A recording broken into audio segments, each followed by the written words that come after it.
1, 2. Dios les bendiga, hermanos. Buenas noches. Para comenzar nuestro culto de jueves, quiero pedirle que nos pongamos de pie y vamos a iniciar este culto, vamos a comenzar este tiempo de alabanza cantando lo que creemos de la ley de nuestro Dios.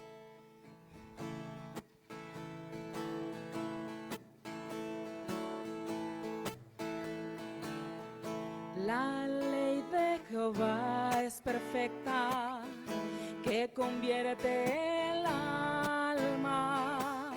El testimonio de Jehová es fiel, que hace sabio al sencillo. Deseables son más que el oro, más que mucho oro afinado, y dulces más que la miel que destila del panal. Deseables son más que el oro, más que mucho oro afinado, y dulces más que la miel que destila del panal. Los mandamientos de Jehová son rectos, que alegran el corazón. El precepto de Jehová es puro, que alumbra los ojos. Deseables son más que el oro, más que mucho oro afinado, y dulces más que la miel que destila del panal. Deseables son más que el oro, más que mucho oro afinado, y dulces más que la miel que destila del panal. El temor de Jehová es limpio, que permanece para siempre. Los juicios de Jehová son verdad, todos justos. Deseables son más que el oro, más que mucho oro afinado, y dulces más que la miel que destila del panal. Deseables son más que el oro, más que mucho oro afinado, y dulces más que la miel que destila del panal. Iglesia, cantamos el coro de esta alabanza solamente con nuestras voces, para que siempre tengamos en nuestra mente que la ley de Jehová nos hace libres. Siempre la vemos como si fuese algo que estuviésemos obligados a cumplir, cuando en realidad tenemos una muestra de la misericordia de Dios en su palabra, que nos da un consejo para cada circunstancia de la vida, indistintamente de cuál ésta sea. Esa es nuestra libertad, la palabra que Dios nos ha dado, que ha sido pagada a un precio tan alto, y nosotros no tenemos conciencia de la bendición que es que podamos tenerla libremente, leerla libremente y vivirla libremente. Gloria a Dios por eso. Deseables son más que el oro, más que mucho oro afinado, y dulces más que la miel que destila del panal. Deseables son más que el oro, más que mucho oro afinado, y dulces más que la miel que destila del panal. Inclinemos nuestros rostros, vamos a orar. Señor, gracias porque un día más, en tu misericordia y en tu gracia, nos has permitido estar de pie y nos has permitido trabajar y nos has proveído, Señor, para las necesidades de nuestra casa y nuestra familia. Gracias porque estamos casi llegando al final de este año y aunque muchas y muchas personas a nuestro alrededor se han ido, tú has tenido misericordia y todavía estamos aquí. Gracias porque sabemos que no lo merecemos, sabemos que somos pecadores, Señor, y que todos los días te fallamos, que todos los días cometemos errores con los que te ofendemos. Sabemos que todos los días, Señor, de acción, de palabra, de omisión, te ofendemos. Te pedimos perdón, te rogamos que nos guíes, que nos enseñes, que nos instruyas, que nos cambies, nos renueves y nos transformes a través de tu palabra predicada, a través de tu palabra cantada, a través de tu palabra en oración. Te rogamos que prepares nuestras mentes y nuestros corazones para que esta palabra se convierta en el razonamiento detrás de cada decisión, para que podamos honrarte, darte gloria, Señor, como tú te lo mereces. Quédate con nosotros este tiempo que vamos a estar reunidos en tu casa como iglesia. Quédate con nosotros, te adoramos, te damos gracias, te lo pedimos en el nombre de Cristo. Amén.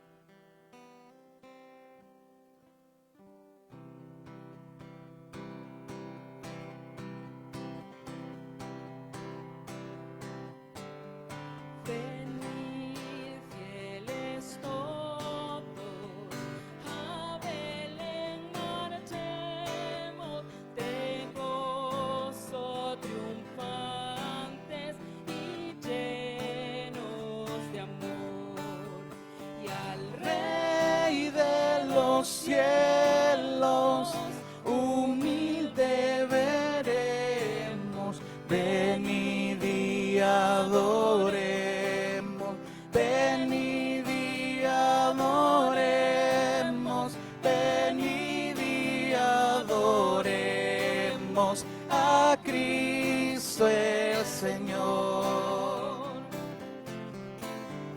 El que es Hijo eterno del eterno Padre y Dios verdadero que al mundo creó. Del seno virginio nació de una madre. Venid y adoremos, venid y adoremos, venid y adoremos a Cristo el Señor. En pobre pesebre yace reclinado, al hombre ofreciendo eterna salvación.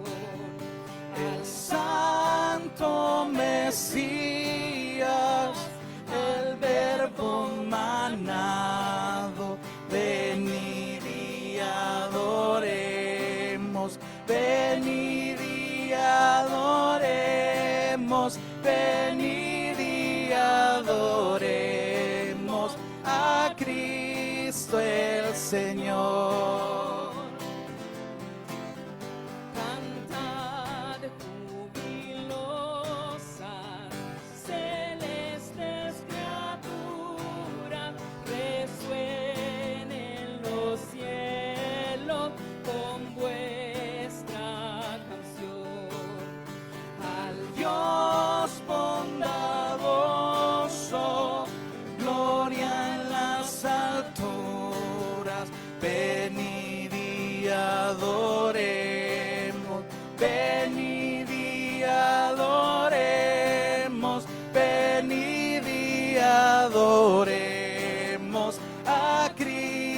Cristo el Señor.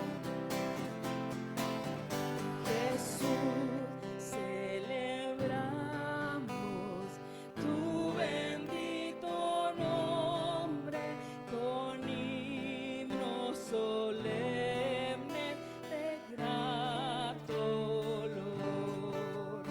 Por Siglos eternos, adórete el hombre, venid y adoremos, venid y adoremos, venid y adoremos a Cristo el Señor.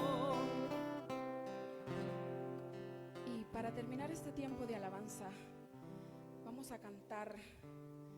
Esta alabanza es particularmente muy especial para nosotros. Es una de esas alabanzas que no podemos cantar sin llorar realmente nuestra esperanza. Cristo, vamos a celebrar mañana la víspera del día en que Cristo vino al mundo. Cristo tomó forma de siervo, Cristo se humanó, y ese es el principio, es el amanecer del día de nuestra salvación. El día de nuestra salvación fue verdadero, el día en que Cristo pagó por nuestros pecados en la cruz, y eso nos dio la esperanza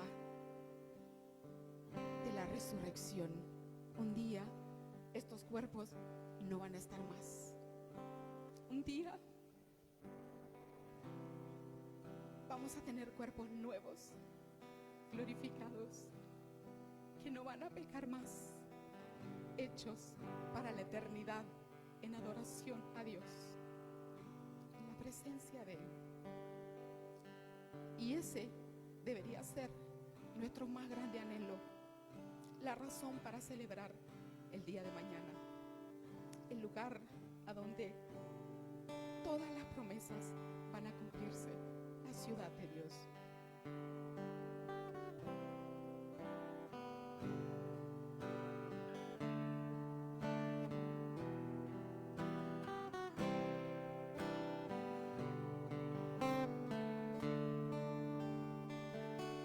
hay un lugar al que mi alma anhela tanto por llegar,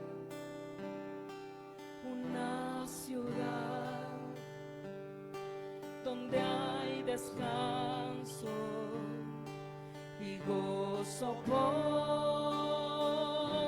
la eternidad. Sé que pronto allá estaré, con mis ojos yo veré aquel que vino a rescatarme para llevarme allí con él. He aquí que la presencia del Señor mora en medio de los hombres que Él salvó. Ellos son su pueblo y Él su eterno Dios. La ciudad de Dios es lo que anhelo yo.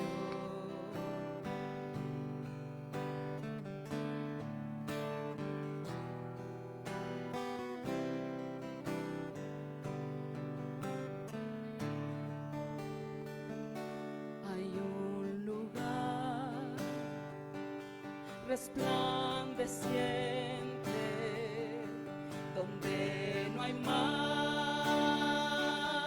oscuridad, no existe más un enemigo, se vive en plena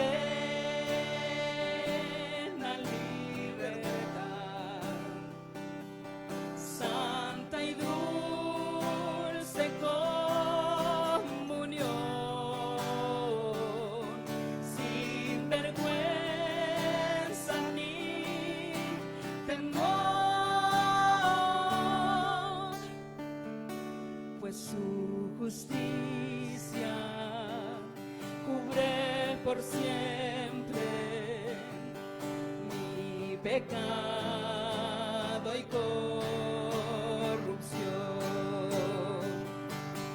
He aquí que en la presencia del Señor mora en medio de los hombres que Él salvó. Ellos son su pueblo y Él su eterno Dios. La ciudad de Dios es lo que anhelo yo.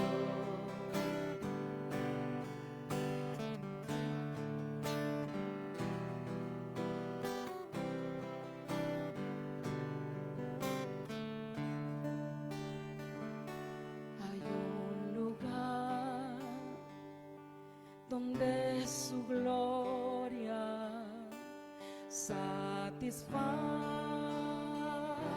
el corazón. Recibiré la recompensa, me abrazará mi Salvador. Ya no hay llanto ni dolor, no hay más prueba ni aflicción. La muerte es solo una memoria, recuerdo de la redención. He aquí que en la presencia del Señor mora en medio de los hombres que Él salvó. Ellos son su pueblo y Él su eterno Dios. La ciudad de Dios es lo que anhelo yo. He aquí que en la presencia del Señor mora en medio de los hombres que Él salvó.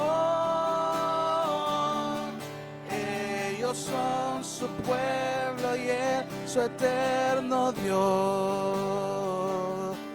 La ciudad de Dios es lo que anhelo yo. La ciudad de Dios es lo que anhelo yo. La ciudad de Dios es lo que anhelo.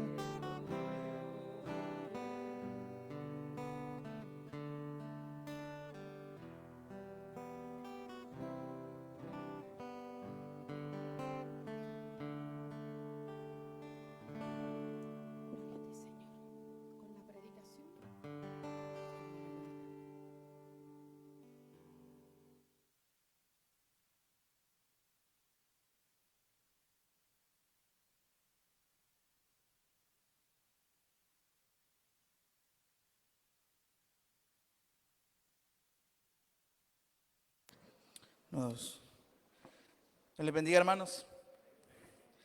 Qué bueno que podemos estar aquí en la casa de Dios. Qué bueno que sobrevivieron al tráfico tan loco que hay allá afuera. Gracias a Dios por los que están conectados también viendo la transmisión. Le voy a invitar a que me acompañe, hermano, al libro de Santiago. Libro de Santiago, capítulo 1. Vamos a estudiar los versos del 1 hasta el 4. Santiago, capítulo 1, versos del 1 al 4. Voy a leer la versión de la Biblia de las Américas. Si aparece distinto en su Biblia, pues no se extrañe.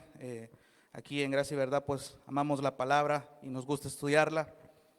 Dice la palabra en el nombre del Padre, del Hijo y del Espíritu Santo. Santiago 1, verso del 1 al 4. Santiago, siervo de Dios y del Señor Jesucristo, a las 12 tribus que están en la dispersión, saludos. Tened por sumo gozo, hermanos míos, el que os halléis en diversas pruebas, sabiendo que la prueba de vuestra fe produce paciencia, y que la paciencia tenga su perfecto resultado, para que seáis perfectos y completos sin que os falte nada. Vamos a orar en esta noche. Bendito Padre Celestial, te damos la gloria a ti en esta noche por este tiempo, Señor. Permítenos poder estudiar tu palabra, que tu Espíritu Santo hable en esta noche a mis hermanos, Señor. Permítenos ser confrontados por tu palabra, Señor. Permítenos recordar ciertas verdades que usualmente olvidamos, Señor, y que todo lo que hagamos en este servicio sea para glorificarte, que tú seas el centro de todo lo que hacemos, Señor. En el nombre maravilloso de Jesús. Amén y amén. Pueden tomar asiento, hermanos.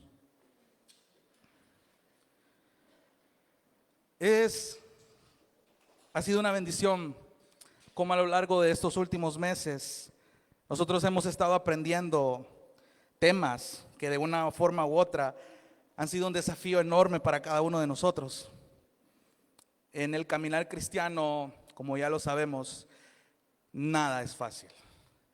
Cuando el Señor dice en su palabra, el que quiere seguirme, tome su cruz cada día, niéguese a sí mismo y sígame. A lo largo de estos últimos meses nosotros hemos aprendido diferentes temas.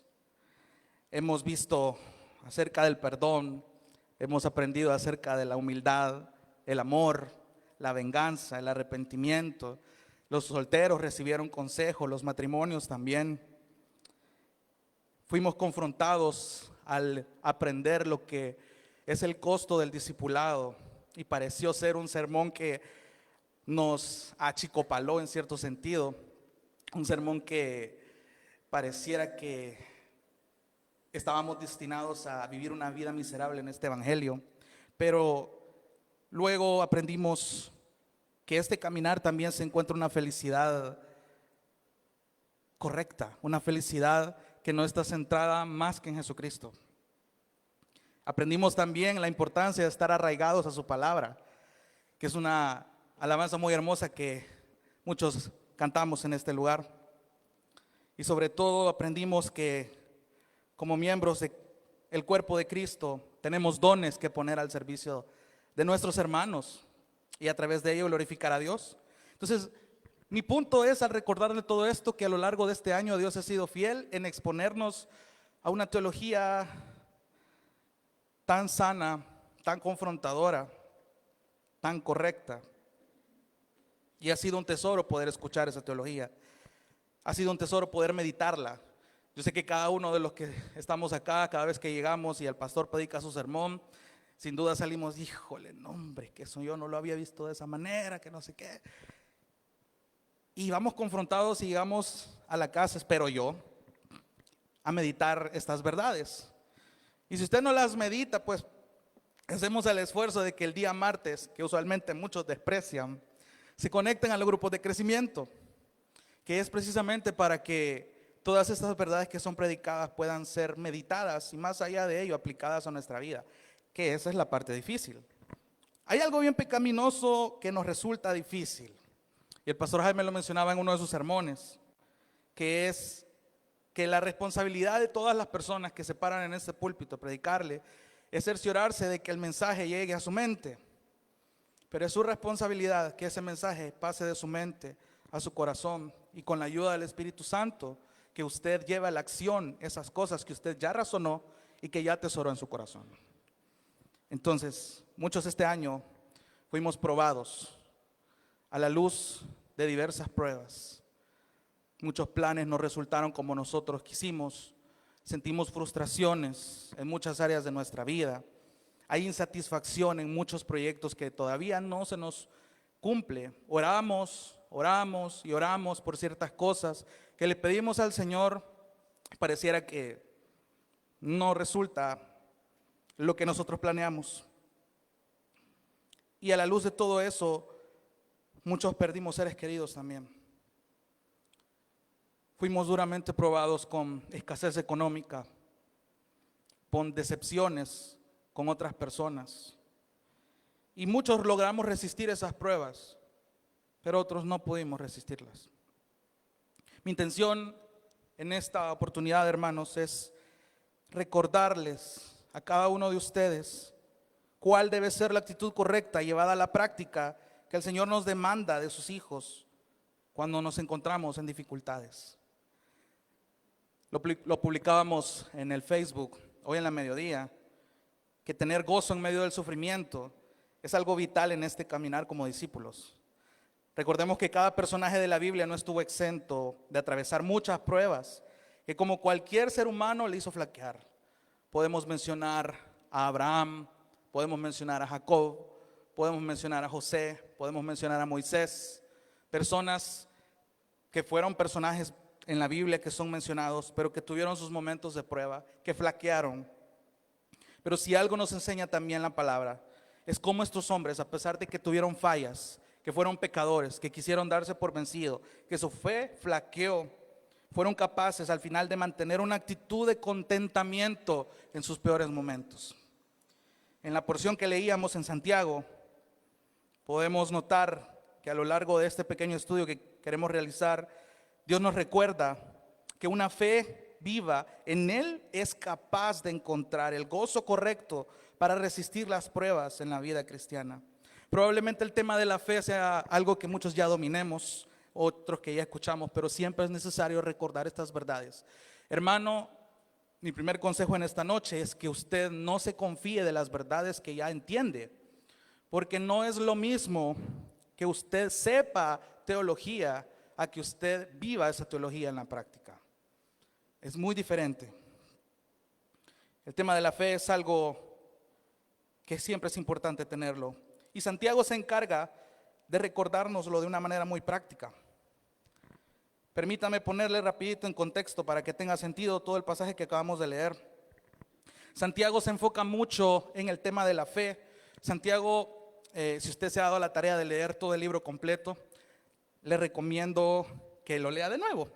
Es bien interesante porque a comparación de los escritos de Pablo, los escritos de Pedro, los escritos de Juan, Santiago como que no se esfuerza mucho en darnos conceptos teológicos como la justificación, como el pecado, como la gracia.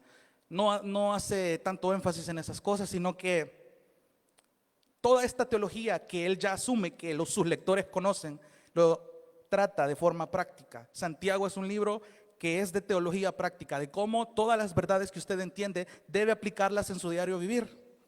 Ahora, Santiago, según los historiadores, fue el autor de esta epístola y en la Biblia griega es mencionado como Jacobos. Es por ello que en otras partes del Nuevo Testamento es mencionado como Jacobo, no como Santiago. Entonces este Santiago, o este Jacobo, era el medio hermano de Jesús. En Juan 7:5 nos menciona que en un inicio, al parecer, él era un incrédulo, pero se cree que fue convertido cuando él fue un testigo ocular porque él vio a Jesús resucitado, según 1 Corintios 15:7, cuando dice que después se le apareció a Jacobo, luego a todos los apóstoles. Entonces, tiene sentido en lo que acabamos de leer.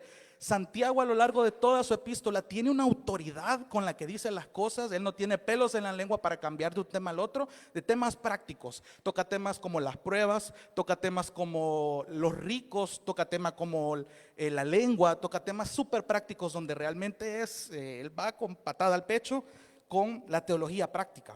Entonces, Jacobo o Santiago llegó a ser reconocido como un asociado de los apóstoles. Pablo lo menciona en Gálatas 1:19 y él llegó a ser el líder en la iglesia de Jerusalén. Tanto así que en Hechos capítulo 15, cuando se menciona el famoso concilio de Jerusalén, ahí la Biblia nos dice que Jacobo estaba presente presidiendo este concilio. Para cuando Santiago escribió la epístola, había iniciado una persecución bien difícil contra la iglesia en Jerusalén, luego de la muerte de Esteban en los primeros versos de Hechos 8. Le voy a acompañar, hoy sí le voy a hacer que ocupe su Biblia, hermano. Acompáñeme a Hechos capítulo 8. Hechos capítulo 8. Vamos a amarrarnos bien al contexto para que usted me entienda la magnitud de los 4 versículos que acaba de leer.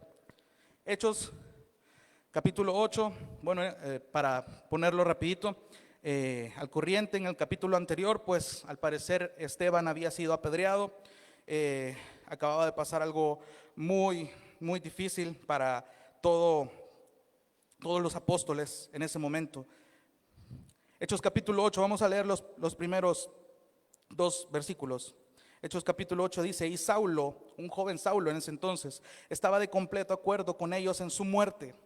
En aquel día se desató una gran persecución en contra de la iglesia en Jerusalén, y todos fueron esparcidos por las regiones de Judea y Samaria, excepto los apóstoles. Y algunos hombres piadosos sepultaron a Esteban y lloraron a gran voz por él. Pero Saulo hacía estragos en la iglesia, entrando de casa en casa y arrastrando a hombres y mujeres, y los echaba a la cárcel. Ahora, esta persecución se puso mucho más difícil luego de la muerte de Esteban, tanto así que los cristianos tuvieron que dispersarse, tuvieron que huir a otras naciones. Váyase ahí más adelantito a Hechos 12. Esta persecución se tornó más grave luego que Herodes comenzara esta persecución de una manera más salvaje. Vamos a leer el capítulo 12. Rapidito dice: por aquel tiempo el rey Herodes echó mano a algunos que pertenecían a la iglesia para maltratarlos, e hizo matar a espada a Jacobo, el hermano de Juan. Aquí la Biblia especifica a cuál Jacobo, porque no era el único. A Jacobo, el hermano de Juan, y viendo que esto agradaba a los judíos, hizo arrestar también a Pedro. Esto sucedió durante los días de los panes sin levadura. Y habiéndolo tomado preso, lo puso en la cárcel, entregándolo a 4 piquetes de soldados para que lo guardaran, con la intención de llevarlo ante el pueblo después de la Pascua. Así pues, Pedro era custodiado en la cárcel, pero la iglesia hacía oración ferviente a Dios por él. Y esa noche, cuando Herodes estaba a punto de sacarlo, Pedro estaba durmiendo entre 2 soldados, sujeto con 2 cadenas, y unos guardias delante de la puerta custodiaban la cárcel. Y he aquí se le apareció un ángel del Señor, y una luz brilló en la celda, y el ángel tocó a Pedro en el costado y lo despertó diciendo: levántate pronto. Y las cadenas cayeron de sus manos. Y el ángel le dijo: vístete y ponte las sandalias. Y así lo hizo. Y le dijo el ángel: envuélvete en tu manto y sígueme. Y saliendo lo seguía, y no sabía que lo que hacía el ángel era de verdad, sino que creía ver una visión. Cuando había pasado la primera y la segunda guardia, llegaron a la puerta de hierro que conduce a la ciudad, la cual se les abrió por sí misma, y salieron y siguieron por una calle, y enseguida el ángel se apartó de él. Cuando Pedro volvió en sí, dijo: ahora sé en verdad que el Señor ha enviado a su ángel y me ha rescatado de la mano de Herodes y de todo lo que esperaba el pueblo de los judíos. Al darse cuenta de esto, fue a la casa de María, la madre de Juan, llamando también Marcos, donde muchos estaban reunidos y oraban. Y cuando llamó a la puerta de la entrada, una sirvienta llamada Rode salió a ver quién era. Al reconocer la voz de Pedro, de alegría no abrió la puerta, sino que corrió adentro y anunció que Pedro estaba a la puerta. Y ellos le dijeron: estás loca. Pero ella insistía en que así era, y ellos decían: es su ángel. O sea, imagínense que yuca, que prácticamente daban por muerto a Pedro ya al decir esta expresión.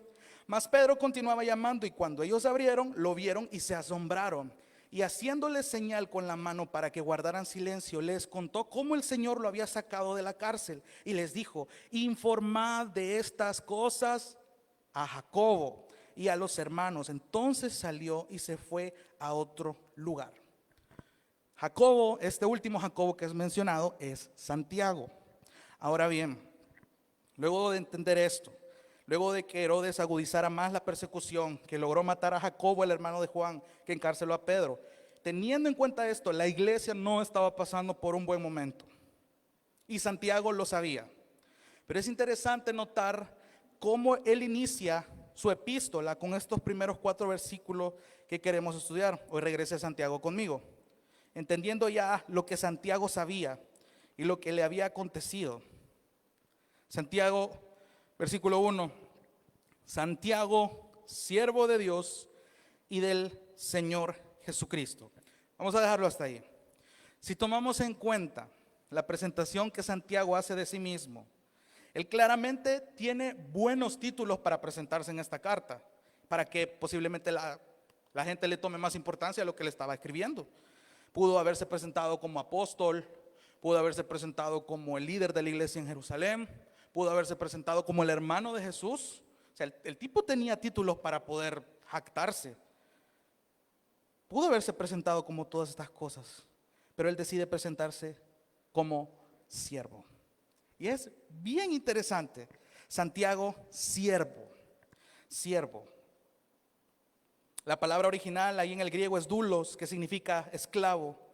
Para el griego en ese tiempo, y pónganme atención con esto, para el griego en ese tiempo, alguien que era llamado un doulos, un esclavo, se refería a alguien al que se le hacía de lado sus derechos, que su autonomía no valía nada y se le sometía a la voluntad del otro. Entonces los griegos en ese tiempo veían tan repudiadamente a los esclavos, y al ver eso se jactaban de su libertad. Se jactaban de que ellos eran libres, de que no eran esclavos de nadie. Entonces, prácticamente decir que yo era esclavo en ese tiempo era que no me pertenecía a mí mismo, sino que toda mi integridad estaba sometida a la voluntad de alguien más. Ahora, Santiago le da otro sentido al usar esta palabra, dando a entender que él había renunciado al libre uso de su voluntad para someterse a la voluntad de alguien que es mayor que él. ¿Se recuerda lo que aprendimos en aquella predicación acerca de la mansedumbre y de la humildad? Y aquí quiero citar algo muy interesante que aprendimos en esa prédica. Aquella persona humilde es la que ha entendido lo que Dios ha hecho en su vida. Ha entendido el propósito para el cual fue salvado. Ha entendido la obra de Dios que está haciendo en su vida. Entonces, lo único que esta persona quiere es agradar al Dios que le ha salvado. Y por eso, cada circunstancia que le venga a esta persona va a tratar de responder de una forma piadosa, es decir, de una forma santa. Es alguien que pone los intereses de los demás por encima de los suyos. Lo que yo puedo observar aquí, en primer lugar, es que el gozo en el sufrimiento debe producir y produce en nosotros humildad. Una humildad que se preocupa por ciertas cosas específicas que vamos a tocar. Pero noten cómo es tan vital que la humildad esté presente en medio de las pruebas. Y ya lo vamos a ver. Pero Santiago aquí se preocupa por dos cosas: porque el nombre de Dios se ha exaltado y por la situación que estaban pasando sus hermanos en la fe. Lea de nuevo. Santiago dice: siervo de Dios y del Señor Jesucristo. Vamos a llegar hasta ahí. Bueno, ya mencionamos, Santiago pudo haber ocupado otros títulos, pero eligió el término siervo porque eso no solo lo colocaba en una posición baja, sino que apunta a Dios como alguien mayor, como su amo, como su Señor, como aquel a quien él estaba sometido, por quien había renunciado a sus derechos para someterse a la voluntad de él. Y como alguien, y tenga en cuenta, Santiago vio con sus propios ojos cuando Jesús ya había resucitado. Entonces tiene sentido que él escriba con tanta convicción: yo soy siervo de Dios y del Señor Jesucristo. Y aquí hay algo bien importante, porque no solamente se autodenomina siervo de Dios el Padre, sino de Jesucristo. Y le agrega este título: del Señor Jesucristo. Decir que alguien era mi Señor era decir: yo soy de Él. Yo soy de Él. Doy fe de que yo soy esclavo por amor de Dios el Padre y de mi Señor Jesucristo. Y prácticamente aquí estaba dando a entender que él confirmaba que Jesús era el Señor, que Jesús era Dios, al ponerlo a la misma altura de Dios el Padre. Hermano, esto realmente nos debe recordar hacia qué posición estamos apuntando a Dios en nuestras vidas. Santiago claramente apunta a su amo, a su Señor. ¿Hacia dónde estamos apuntando nosotros con nuestra actitud cuando vienen las pruebas? Porque francamente no lo estamos haciendo. Nuestra manera pecaminosa de reaccionar ante las pruebas que pasamos muchas veces no solo evidencia que Jesús realmente no es nuestro Señor, entonces la fe que proclamamos no sirve. No tiene sentido. No tiene sentido venir aquí a cantarle a un Dios a quien no reconocemos como Señor. No tiene sentido venir aquí a la iglesia y sentarnos una hora a escuchar hablar a alguien si esa teología no me direcciona a reconocer que alguien es superior a mí. Y eso ataca nuestro orgullo, nuestra comodidad. Ya lo he mencionado en otras ocasiones y es una pregunta que constantemente yo debería de hacerles cada vez que tengo la oportunidad de platicar con ustedes. ¿Qué tan dispuestos estamos usted y yo a ser humillados con tal de que el nombre de Dios sea exaltado? ¿Qué tan dispuesto está a ser humillado? ¿Qué tanto dinero está dispuesto a perder en un negocio con tal de que el nombre de Dios sea exaltado? ¿Qué tan dispuesto está a morderse la lengua cuando aquella persona que le cae mal y no lo traga le ofende? Aunque usted tenga la razón de ofenderle, de regresarle, de pagarle con la misma moneda. ¿Qué tan dispuestos estamos a ser humillados para que el nombre de Dios sea exaltado? Eso apunta a quién es realmente nuestro Señor. Eso apunta a la teología que no solamente está guardada en nuestra mente, sino que llevamos a la práctica en nuestro corazón. A Santiago le preocupaba la gloria de Dios. A Santiago lo primero que se cerciora en el versículo 1 es hacia quién apunta su fe, de quién es perteneciente él. Ahora, una vez que sabemos hacia quién apuntamos, Santiago también se preocupaba por sus hermanos en la fe. Sigamos leyendo. Santiago, siervo de Dios y del Señor Jesucristo, a las 12 tribus que están en la dispersión, saludos. Pónganme atención aquí. Santiago bien pudo velar por sus propios intereses, por su propia vida, por su propio pellejo, pero sabía que sus hermanos en la fe la estaban pasando muy mal. Al igual que él. Herodes estaba comenzando una persecución bastante difícil y estaba haciendo asesinatos terribles contra todos aquellos que proclamaban a Dios como su Señor, a Jesucristo como su Señor. Pero este hombre, inspirado por el Espíritu Santo, decide escribir esta epístola. ¿Cuántas veces, y créame que cuando yo llegué a este punto y caí en cuenta, de verdad que eso me quebrantó un montón? Y lo hablaba con un hermano hace poco.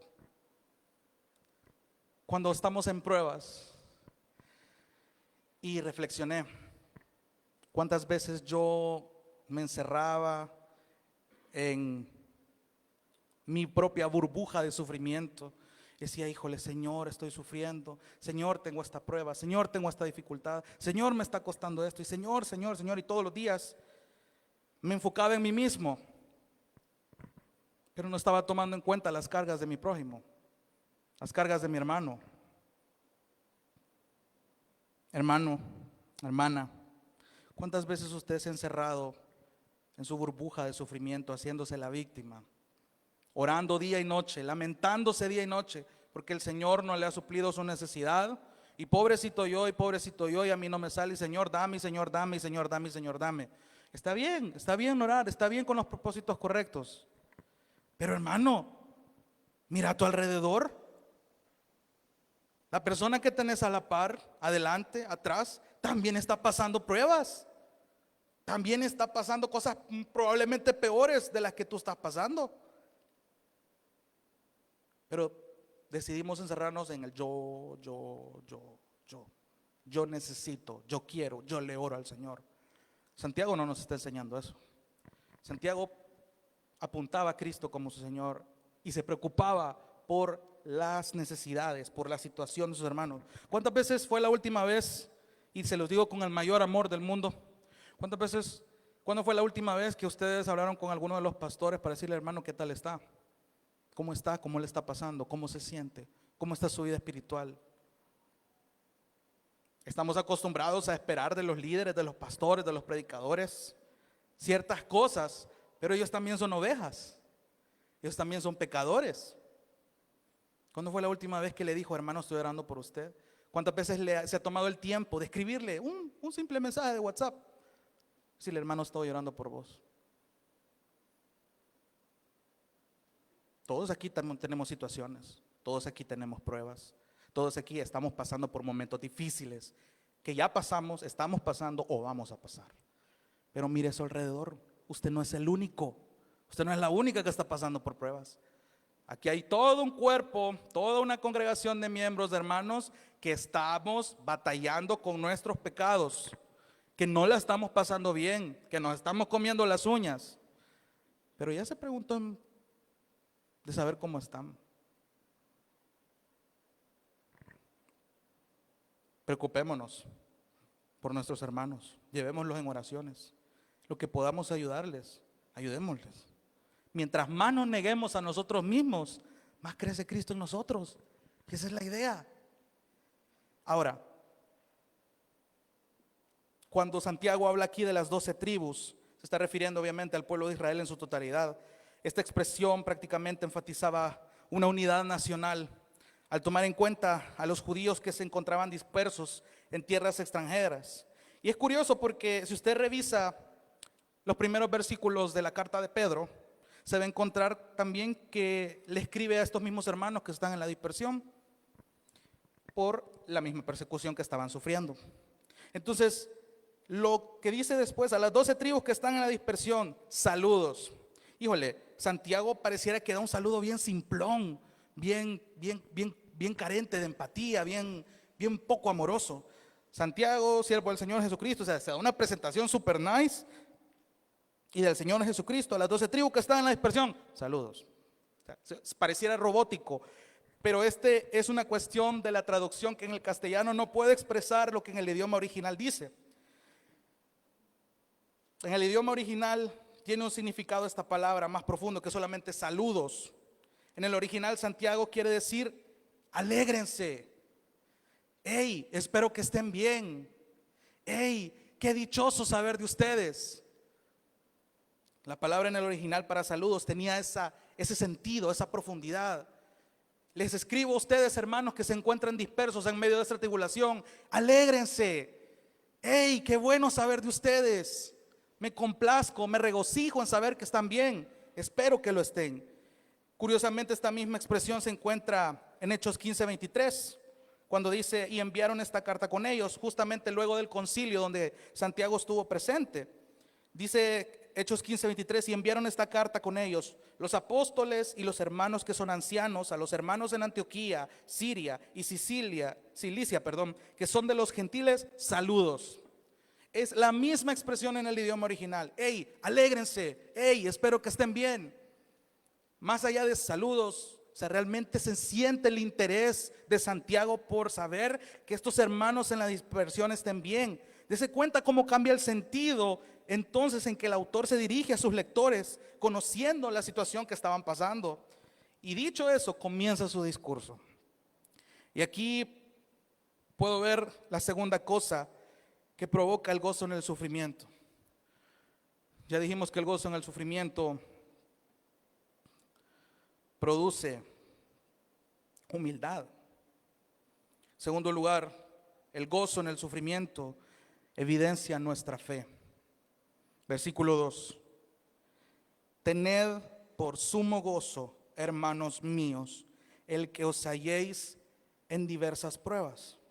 Ahora, ¿por qué el gozo en el sufrimiento evidencia nuestra fe? Santiago prácticamente en toda la carta está hablando de una fe puesta en práctica. Ahora, ya hemos entendido que la fe se trata de dos cosas: de conocimiento en primer lugar y de creer. Porque no tiene sentido que yo venga a cantar aquí, a cantar de un Dios que nació, que se encarnó, un Dios poderoso, un Dios que es aquí, pero yo no conozco a ese Dios. No tiene sentido venir a hablar de aquí a alguien a quien no conozco. No puedo decir que conozco a alguno de ustedes si nunca he entablado una conversación con ustedes. Yo no puedo decir que los conozco. Entonces la fe tiene un fundamento, la fe tiene un raciocinio donde yo conozco a la luz de la palabra quién es este Dios al que yo adoro, para poder adorarle con entendimiento, que es una de las cosas que siempre decimos en el ministerio de alabanza. No hay nada más precioso que cantar con el entendimiento correcto, más allá de que sonemos afinados, de que los instrumentos estén bien ecualizados. No, a nosotros nos interesa que ustedes entiendan lo que aquí se está cantando, mucho más lo que estudiamos y lo que asumo yo que usted lee en sus devocionales en casa. Porque si no, no tiene sentido la fe que tenemos. No tiene sentido hablar de un Dios, publicar en el Facebook, en el Twitter, en el Instagram, que soy cristiano, si no conozco a este Dios. No tiene sentido. Entonces, el gozo en el sufrimiento debe evidenciar una fe genuina, y una fe genuina produce obediencia. Ahora, versículo 2, cuando dice tened, la palabra griega aquí que se traduce como tened en el original, también se puede traducir como consideren, piensen, evalúen, reconozcan, disciernan. No es algo opcional lo que Santiago está escribiendo acá. Es un verbo en imperativo que quiere decir que era una exhortación urgente. Era una exhortación urgente que debía ser llevado a la acción lo más pronto posible. Lo que Santiago prácticamente está diciendo es, hey, reflexionen en lo más profundo de su ser y como resultado de ello y de forma consciente y para su beneficio, tomen una nueva actitud. Entonces prácticamente tened por sumo gozo, consideren, piensen en que deben tener una actitud de gozo. Hermanos míos, y aquí se nota de nuevo la humildad de Santiago, de que teniendo la posición que tenía este tipo, él también reconoce que es oveja, y él escribe a hermanos, no les está escribiendo a mis ovejas, no le está escribiendo a mis colegas, no, hey, hermanos, consideren la actitud de gozo que deben tener cuando se encuentren en pruebas. Una fe genuina no solo produce una obediencia, algo que debe llevar a la acción, sino que produce gozo. Y aquí es donde yo me quiero enfocar un poquito más. Una fe genuina realmente produce gozo. Cuando menciona la palabra sumo gozo, está hablando de un gozo total, un gozo completo, un gozo puro, un gozo razonable. No es algo que no tiene sentido, como muchos afirman tenerlo. Yo tengo un gozo que el Señor no me lo puede, que el diablo no me lo puede quitar y que no sé qué. Pero a la primera prueba ya están retrocediendo. Entonces tu gozo no tiene sentido. Tu gozo no ha sido razonado. Tu gozo no ha sido considerado. El gozo, lastimosamente, se ha malentendido como un simple sentimiento de alegría. Eso no es el gozo. Va más allá de eso. Lo que Santiago está diciendo por sumo gozo, sino se está refiriendo a una actitud. El gozo es una actitud. ¿Por qué? Porque me está diciendo que es algo que no depende de las circunstancias de la vida, las cosas externas que están pasando, sino que depende enteramente de una relación con Dios que no es perturbada por nada ni por nadie. Cuando usted está alimentando una relación con el Señor a través de su palabra, a través de meditar, a través de la oración, a través de la comunión con los hermanos, a través de cada medio de gracia que se le presenta como producto del sacrificio de Cristo, debe aprovechar esas circunstancias para fortalecer su relación con Dios. Porque cuando venga cualquier prueba, nada ni nadie va a poder perturbar la confianza que usted debe tener en Dios. En otros textos, esta palabra sumo gozo se traduce como regocijo. Acompáñeme a Mateo 5:11. Es bien interesante cómo hay una similitud, hay un parecido entre esta temática de Santiago con el gozo en medio de las pruebas y el sermón del monte de Jesús. Mateo 5, versículo 11 y 12. Dice, bienaventurados, palabras de Jesús. Bienaventurados seréis cuando os insulten y persigan y digan todo género de mal contra vosotros falsamente por causa de mí. Versículo 12. Regocijaos y alegraos. Aquí está ocupando el mismo término del idioma original para sumo gozo. Regocijaos y alegraos, porque vuestra recompensa en los cielos es grande, porque así persiguieron a los profetas que fueron antes que vosotros. Y estoy más que seguro que estos profetas, que usted ya los conoce, también tuvieron que encontrar este contentamiento, este gozo, este sumo gozo, algo que era completo. Ahora, entendiendo que la fe se basa en un conocimiento y en base a ese conocimiento es lo que yo creo, ya lo dijimos de nuevo, no tiene sentido que yo crea en algo que no conozco en absoluto. Y es por eso que repito una vez más, nuestra responsabilidad como predicadores cada vez que nosotros estemos aquí es que la verdad llegue a su mente, que usted la razone, que usted vaya a su casa y usted lea y compruebe que esta es una verdad que está en la Biblia. Pregunte, porque es su responsabilidad que esta verdad pase de su mente a su corazón para que la pueda atesorar. Y más allá de eso, que usted la pueda vivir a la hora de meditarlo. ¿Cuándo fue la última vez que de la última predicación que escuchó, usted le resonó tantas cosas que le quedaron aquí en la predicación y empezó, juela? Nunca me puse a pensar de esa manera. Y llegó la noche y de alguna manera eso es un ejercicio tan precioso, meditar en su palabra. Decir, Señor, qué difícil es entender esto, qué difícil es vivirlo, pero ayúdame. Ese ejercicio es vital también, hermanos.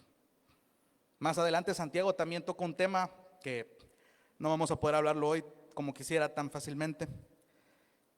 Cuando Santiago dice que el chiste de esto, parafraseándolo, es que seamos hacedores de la palabra y no solamente oidores. No, hombre, Santiago, de verdad, se lo dejo de tarea, léase toda la epístola. Ahora, ya vimos que esta fe genuina de la que habla Santiago no solamente produce obediencia, sino que también produce el gozo y también produce una resistencia a las pruebas. Versículo 2 de Santiago, regrese a Santiago otra vez.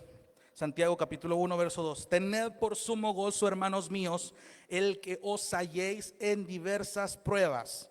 Esta frase, cuando dice que os halléis, da la idea de cuando algo ocurre sin previo aviso o que llega en cualquier momento.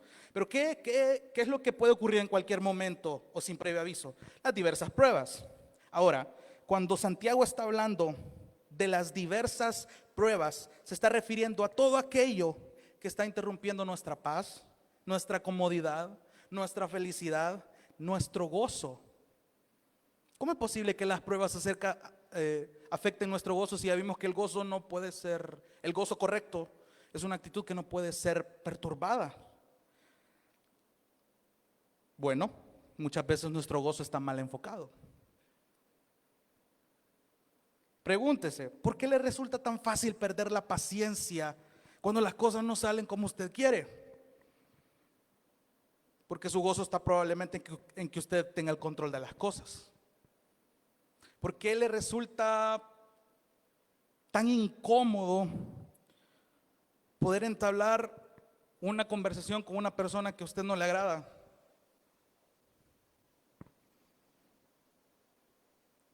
Posiblemente su comodidad está en su orgullo.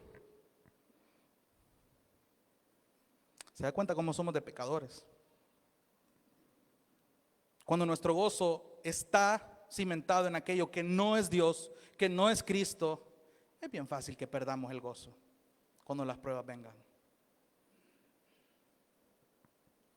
La idea de la palabra prueba es poner a algo o a alguien en prueba con el propósito de descubrir la verdadera naturaleza de alguien o la calidad real de algo. No nos vayamos tan lejos. A muchos de aquí nos hicieron esa famosa prueba del COVID, horrible, donde nos metían una especie de hisopo en la nariz. Era una prueba para determinar si la naturaleza de nuestro estado de salud era si estábamos negativos al virus o estábamos positivos al virus. Ahora, también cuando tratamos de encontrar cachadas en el marketplace con celulares, cuando le dicen, mira, este celular está 9 de 10, ¿qué detalles tiene? Porque lo está sometiendo a una prueba. Si usted lo va a comprar, usted quiere saber que funcione, ¿no? Y está preguntando, mira, ¿qué detalles tiene? ¿Cómo está? Necesito cerciorarme, probar si esta cosa tiene una calidad que valga la pena. Y asimismo con la prueba del COVID, para determinar la naturaleza de nuestro estado de salud, para ver si estamos bien o estamos mal. Un teólogo por ahí menciona lo siguiente respecto a lo que le acabo de mencionar. Santiago dice, no está diciendo que las pruebas equivalen al gozo, sino que está exhortando a los lectores a tener la capacidad de considerar que estas pruebas redundarán en beneficio de ellos y por lo tanto a regocijarse en el resultado final. un gozo completo, un gozo que ha completado su ciclo. La idea de Santiago no es que, híjole, se me murió el motor del carro, gloria a Dios. Me fracturé una pierna, gloria a Dios, qué feliz estoy. No tiene sentido. Santiago lo que trata de decir aquí es, hey, esto tiene un propósito. Algo está atacando.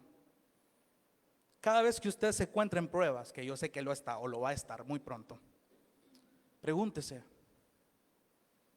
¿qué es lo que Dios intenta decirme con esto? ¿Qué pecados está atacando esto que ha perturbado mi comodidad, mi paz y mi gozo?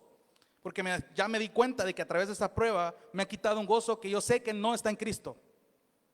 Pregúntese, ¿por qué estas cosas me están afectando? Ayúdame, Señor, a ver el gozo correcto de lo que esto me va a enseñar a mí en un futuro.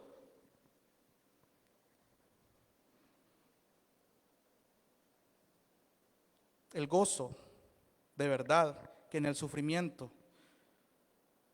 debe producir esa evidencia en nuestra fe. Cada vez que nosotros estamos expuestos a las pruebas, nuestra fe es evidenciada. Cuando las cosas se ponen color de hormiga, ahí realmente se nota quién es quién. Ahora, número 3, el gozo en el sufrimiento produce paciencia. Versículo 3. Sabiendo que la prueba de vuestra fe produce paciencia. Y aquí hay algo bien curioso. Santiago da por sentado con esta palabra, sabiendo. Eso nos comunica la idea de que sus lectores, para quienes iba dirigido originalmente esta epístola, ya sabían estas verdades. Eran personas que ya conocían las verdades de la gracia, de la teología, de la fe, de la justificación, de la salvación. Entonces, gócense. Tengan por sumo gozo cuando se encuentren en diversas pruebas. Si ustedes ya saben esto, saben que la prueba de su fe va a producirles paciencia. La palabra sabiendo, y de nuevo en el idioma original, da la idea de que los lectores ya conocían estas verdades porque ya fueron expuestos antes. Y de nuevo, Santiago no se está tomando la molestia de dar datos de teología, de profundizar en términos complicados. No, está llevando a la práctica estas verdades. Eso es lo que Santiago quiere hacer. Hey, ustedes ya saben estas cosas, vívanlas, pónganlas en práctica. Esa es la idea. Es algo que ya sabían. De hecho, Pedro también en su carta toca un punto acerca de la prueba de la fe. Váyase un poquito más adelante a Primera de Pedro, capítulo 1, versículo 3. Primera epístola de Pedro, capítulo 1, vamos a leer desde el verso 3. Pedro, hablándole también a hermanos en la dispersión, que estaban pasando persecución, les dice: bendito sea el Dios y Padre de nuestro Señor Jesucristo, quien según su gran misericordia nos ha hecho nacer de nuevo a una esperanza viva, mediante la resurrección de Jesucristo de entre los muertos. Otra vez, Pedro también fue testigo de cómo vio él a Jesús resucitado. Para obtener, versículo 4, una herencia incorruptible, inmaculada y que no se marchitará, reservada en los cielos para vosotros, que sois protegidos por el poder de Dios mediante la fe, para la salvación que está preparada para ser revelada en el último tiempo. Versículo 6, en el cual os regocijáis grandemente. Aquí está usando la misma palabra en Santiago. Aunque ahora por un poco de tiempo, si es necesario, seáis afligidos con diversas pruebas, para que la prueba de vuestra fe, más preciosa que el oro que perece, aunque probado por fuego, sea hallada que resulta en alabanza, gloria y honor en la revelación de Jesucristo, a quien sin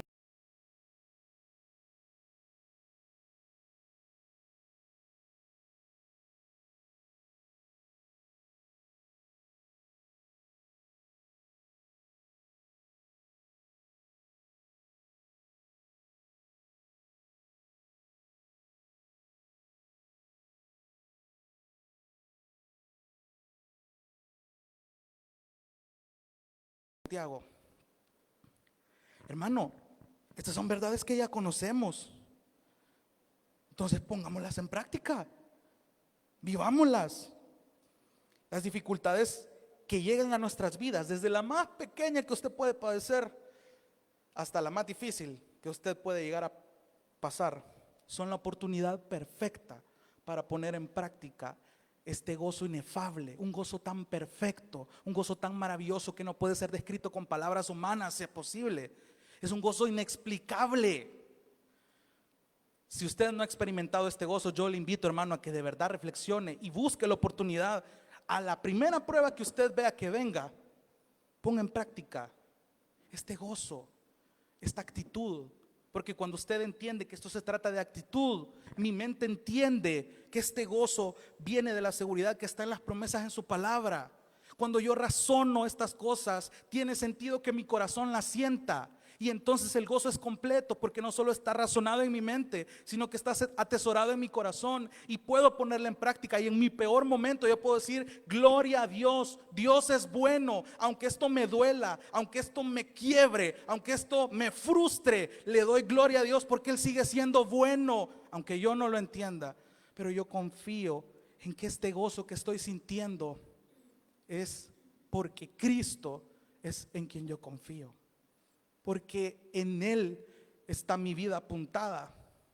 Mi vida le apunta a Él como Señor. De Él dependo. Fácil es decirlo del diente al labio. Cuando viene la prueba, donde realmente el dolor nos agobia, es la oportunidad perfecta. Hermanos, tened por sumo gozo el que os halléis en diversas pruebas. Cuando estas pruebas vengan, sepan, porque ya lo saben, versículo 3, que la prueba de vuestra fe produce paciencia. Los lectores ya sabían estas verdades. Ahora, Santiago le da una importancia muy llamativa a la paciencia. La palabra paciencia en el idioma original también se traduce como resistencia, como perseverancia, como fortaleza en el sufrimiento. Imagínense, sabiendo que la prueba de vuestra fe produce resistencia, produce perseverancia, produce fortaleza en el sufrimiento. El término paciencia en el idioma griego común de ese entonces se usaba para ilustrar a alguien. Quiero que se lo grafique bien. Se utilizaba para ilustrar a alguien que llevaba una carga pesada y a medida que avanzaba, esta carga se hacía más difícil. Pero a pesar de ello no se da por vencido, sino que continúa hasta llegar a su meta. Esa es la idea de la paciencia. No es que, y de nuevo, por eso es que es tan necesario que estudiemos nuestras Biblias, que sepamos lo que estamos leyendo, que sepamos lo que cantamos, que sepamos lo que aquí se predica. Cuando usted menciona la paciencia, inmediatamente yo pienso en alguien que sabe esperar. Y ahí murió. O en el lenguaje común, híjole, este es un gran paciencia, que no sé qué, cuando describen a alguien súper aguado.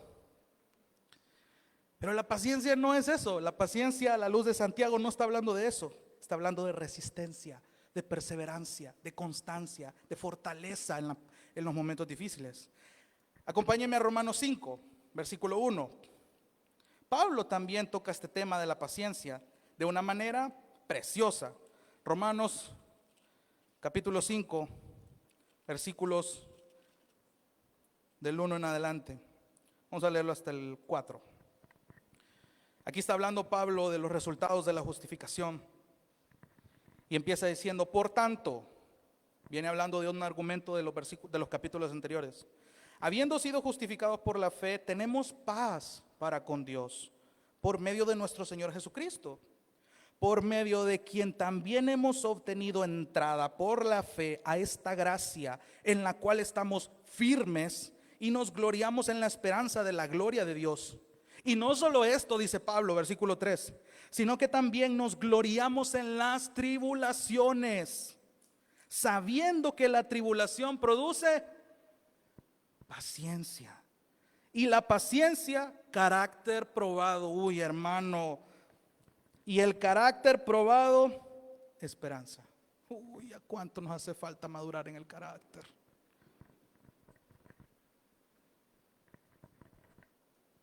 Hermano, es muy pecaminoso jactarnos de un carácter mecha corta, porque eso es lo que el mundo allá atesora como alguien que puede ser su propio jefe. Eso no me está hablando de alguien con carácter piadoso, eso me está hablando de alguien que carece de él, que carece de un dominio propio. La paciencia de la que Pablo y Santiago están hablando aquí es alguien que resiste, que persevera, que tiene fortaleza. Note cómo Pablo dice que la paciencia, cuando nos gloriamos en las tribulaciones, produce un carácter probado. Entonces la idea de Santiago, y vuelvo a Santiago, capítulo 1, es que la prueba de vuestra fe produce resistencia, perseverancia, fortaleza. Cuando menciona la palabra produce, está hablando de una obra continua. No es algo que va a suceder solo una vez, es algo continuo, que tiene un propósito fijo. Eso quiere decir, hermanito, y aquí póngame atención, que si la idea de que produce paciencia, la palabra ahí es una palabra continua, un verbo en tiempo continuo, eso me está dando a entender entonces que las pruebas van a ser algo continuo en nuestras vidas.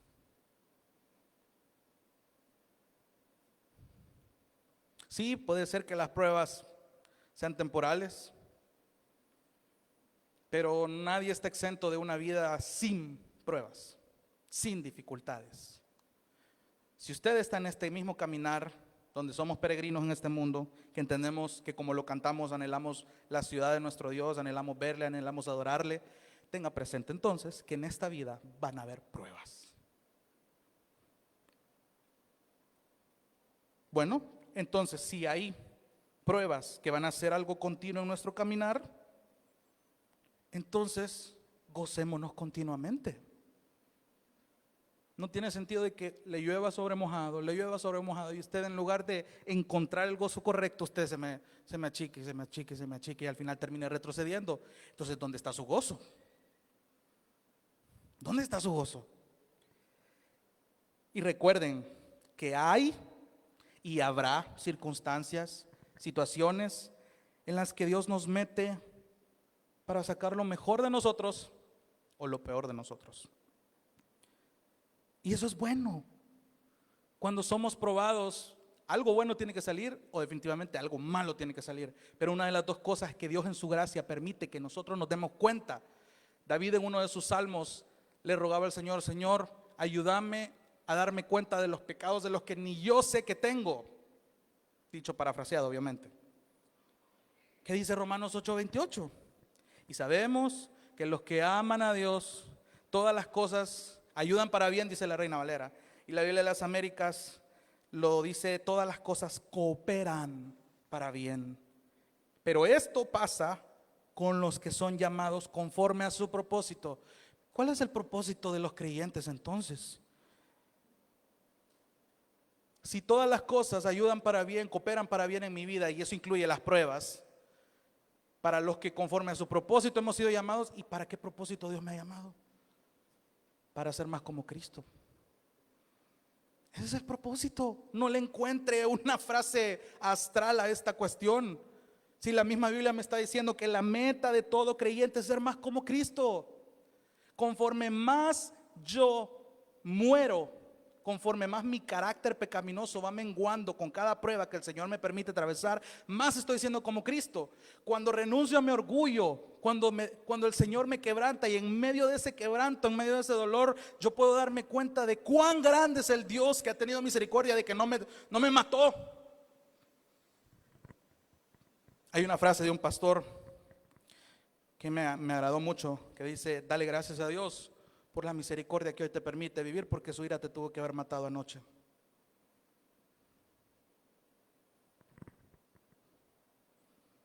Ahora, cuarto y último punto: el gozo en el sufrimiento produce madurez. Ay, hermano, cuando yo llegué a esta parte, para los que me conocen, que recuerdo la primera vez que yo tuve el privilegio de predicar en este púlpito, que las piernas me estaban temblando horrible. Si hay algo que el Señor me recordaba es que yo tengo mucho que madurar. Y no soy el único, pero estoy en la lista. Hay mucho que madurar, hay mucho que crecer, hay mucho que cambiar. La paciencia de la que Santiago nos ha hablado es una paciencia que da fruto, no es una paciencia que se queda hasta ahí. De la misma forma que hoy sabemos que las pruebas de nuestra fe van a ser continuas en nuestra vida, los frutos que la paciencia produce también deben ser continuos. Y esto se refiere a la madurez. Versículo 3. Sabiendo que la prueba de vuestra fe produce paciencia.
Propia naturaleza siempre se va a inclinar a las cosas pecaminosas.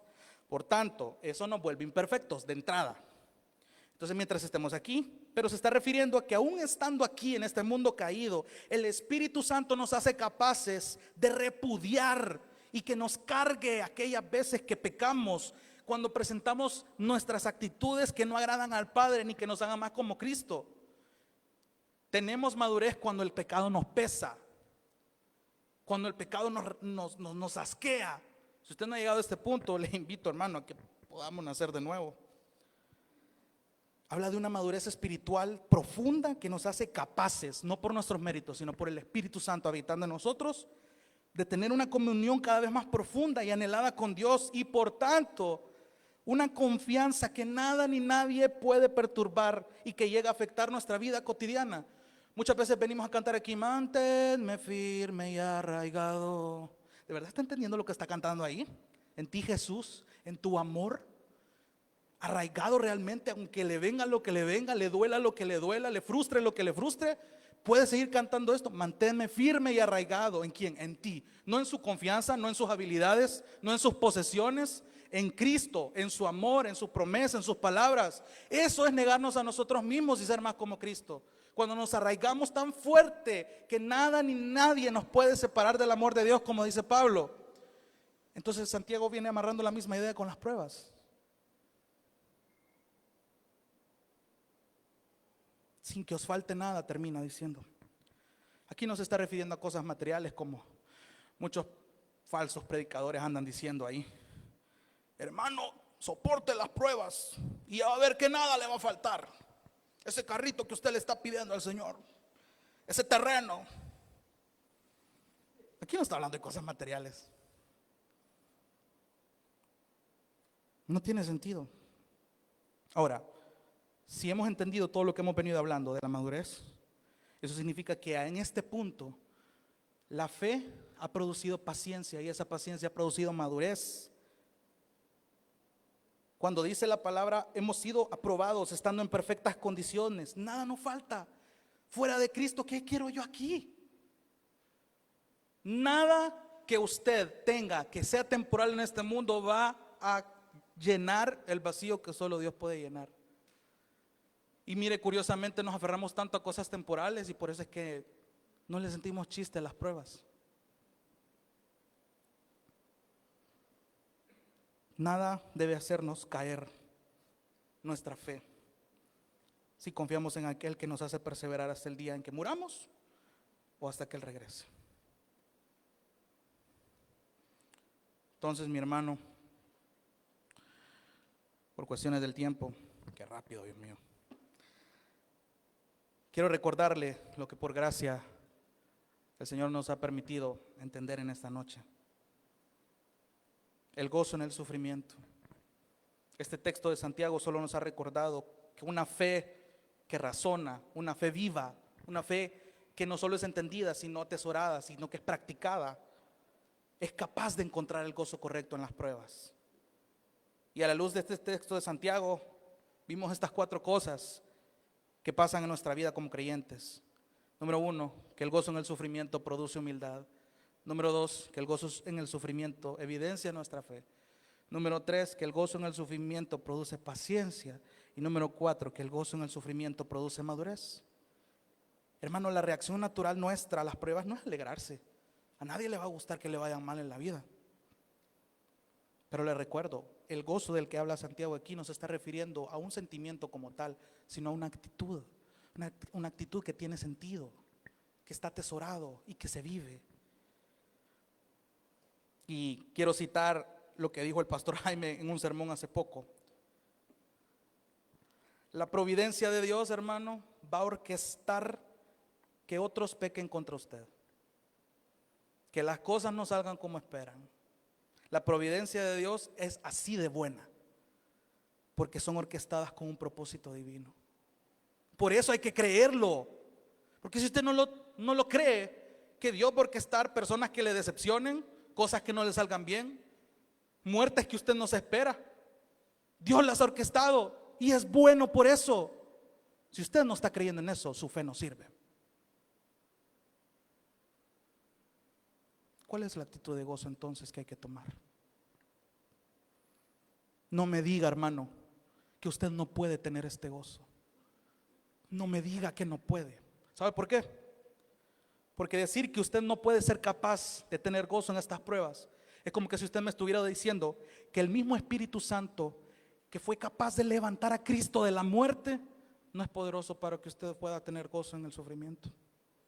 No me diga que no puede. No me diga que no puede. Quiero terminar leyéndole una oración de los hermanos puritanos que se caracterizan por una forma tan poética, quebrantada y amorosa en sus oraciones hacia Dios. Y esta oración se titula Contentamiento. Y póngale atención a cada palabra que dice esto. En la oración Contentamiento, los puritanos dicen: Padre Celestial, si tuviera que padecer necesidad